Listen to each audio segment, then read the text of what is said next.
پاکستانی سیاستدانوں کی مالی کرپشن کے قصوں سے تو پوری دنیا واقف ہے، مگر خوش شکل چہروں کے پیچھے ایسے جنسی درندے اور حوث کے پجاری چھپے ہیں کہ جن کی بدکاریوں پر شیطان بھی پناہ مانگے۔ کورس کیا کوئی انٹر کورس کے علاوہ؟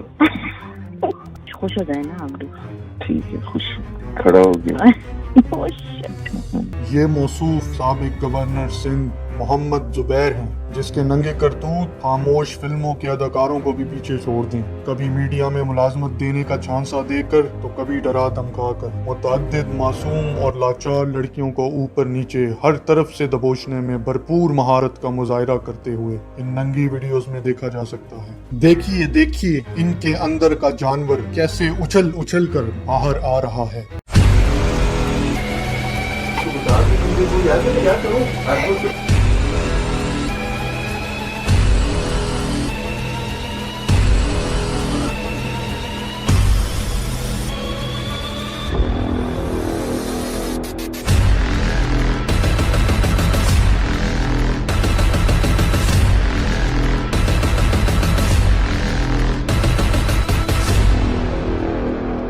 سابق گورنر محمد زبیر نے ایک قبائلی ساتھی سے لاکھوں روپے ہڑپ کرنے کے بعد ایجنسیز کے ذریعے اسے اٹھوایا اور تشدد کا نشانہ بنوایا۔ محمد زبیر سره مې 2015 کې ملګرتیا وشوه او ما ورسره ډېره پیسه ولګوله.